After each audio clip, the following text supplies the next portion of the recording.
बिस्मिल्लाहिर्रहमानिर्रहीम अस्सलाम वालेकुम। तो ईद अभी ख़त्म हुई है और दावतें खा खा कर जो है कुछ लाइट सा खाने को मूड करता है, तो उसके लिए सबसे बेहतरीन चीज़ मैंने सोची क्यों ना कढ़ी बनाई जाए। तो जी हाँ, जिन लोगों को कढ़ी बनाने में थोड़ी सी डिफ़िकल्टी लगती है तो मेरी रेसिपी ज़रूर देखें। तो जिन चीज़ों की ज़रूरत पड़ेगी उसमें जो जो चीज़ें डलेंगी वो ये हैं, दही है, कुछ मसाले हैं और सबसे मेन इम्पोर्टेंट चीज़ इसकी बेसन है। करते हैं कढ़ी का प्रोसीजर स्टार्ट। तो यहाँ पर मैंने ले लिया था 150 ग्राम के करीब बेसन और यहाँ मैंने 200 ग्राम के करीब दही ले ली थी। ये मेरी 1 से 2 दिन पुरानी दही है क्योंकि इसमें थोड़ा खटास आ जाता है, मैंने फ्रीज़र कर दी थी। और यहाँ पर देखें, थोड़ा सा पानी डाल के पहले तो मैं इसको अच्छे से डिज़ोल्व करूँगी ताकि कोई लम्प्स ना बने।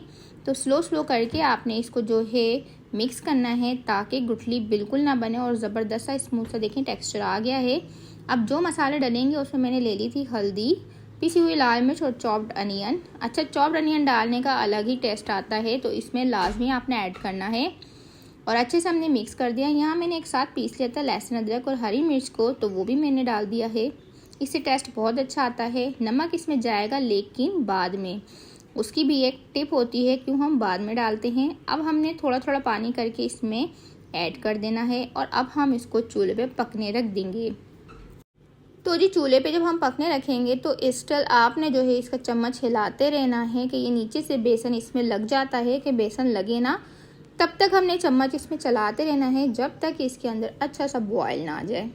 एज़ यू कैन सी के देख लीजिए यहाँ पर जो है बॉयल आने से पहले इसकी थिकनेस कितनी ज़बरदस्ती आ गई है। अगरचे आप लोग बनाना चाहते हैं इसको जल्दी क्विक वे में तो आपने इतनी ही थिकनेस इसको रखनी है। तो ये विद इन 1 आवर जो है बहुत अच्छे से ये डन हो जाएगी। तो यहाँ पर बहुत अच्छे से बॉयल आने दें आप इसको और देख लीजिए कि बॉयल आ रहा है लेकिन ये नीचे नहीं गिर रहा है। तो जी ये वही टिप है कि जिसमें हमने नमक नहीं डाला था, इसकी वजह से जो है झाग बन बन के नहीं गिरते हैं। तो नमक अभी तक हमने इसमें ऐड नहीं किया है। यहाँ पानी में आपको एक्स्ट्रा इसलिए दिखा रही हूँ, अगर आप लोगों ने इसको पुराने स्टाइल से बनाना है देर तक तो आपने पानी को और ऐड कर देना है ताकि कढ़ी 3 से 4 घंटे और पक जाए। तो अब यहाँ आप लेवल चेक कर लीजिए कढ़ी का मैंने कितना पानी रखा है और जी 3 से 4 घंटे मैंने इसको पकाया है ओल्ड स्टाइल तरीके से, बिल्कुल तो जैसे देसी स्टाइल पकता है। और यहाँ पर इसका निशान देख लीजिए कितनी नीचे चली गई है, अच्छी खासी थिक हो गई है।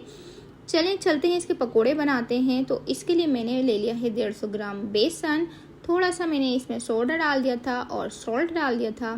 बस इसको मैंने अच्छे से जो है थिक सा इसका बैटर बना लिया है।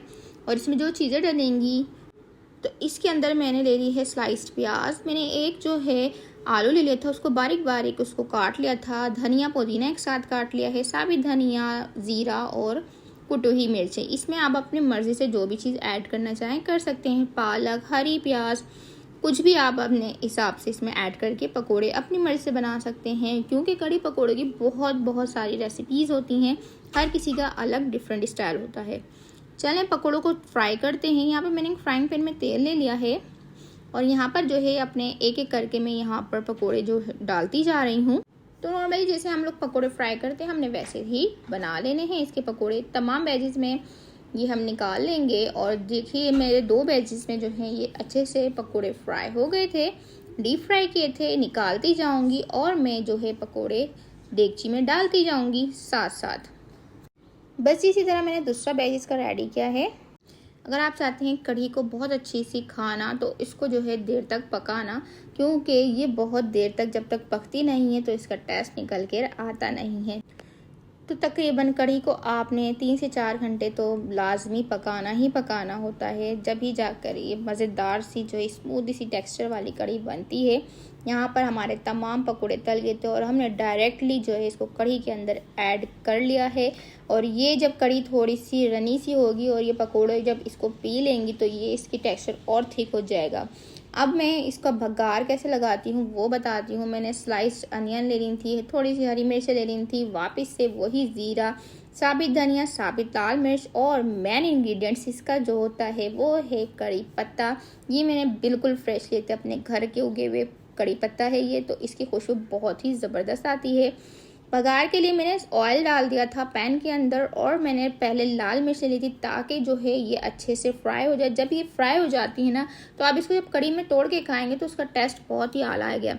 तो बस ये ब्राउन हो जाएंगी रेड मिर्च, तो मैंने तमाम मटेरियल इसके अंदर डालकर इसको लाइट ब्राउन कलर देना है और जी ये बघार हमारा रेडी हो जाएगा। तो इस बात का खास ख्याल रहे कि प्याज जो है डार्क ब्राउन ना हो, क्योंकि फिर कड़ी में उसका मीठा मीठा सा कड़वा कड़वा सा टेस्ट आता है। तो प्याज को आपने लाइट ब्राउन करनी है और यहाँ जो है शोर शोर शोर शोर करता हुआ हमारा ज़बरदस्त सा जो है तड़का इसके अंदर चला गया है और कड़ी यहाँ पर हो गई है रेडी।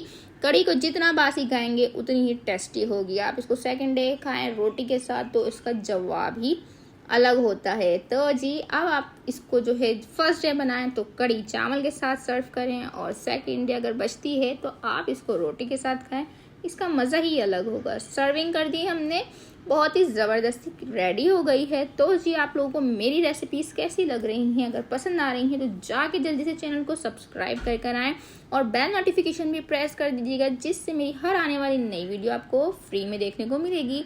और मेरी वीडियो अपनी फैमिली फ्रेंड्स में भी शेयर कर दीजिएगा। मिलते हैं, अल्लाह हाफिज़।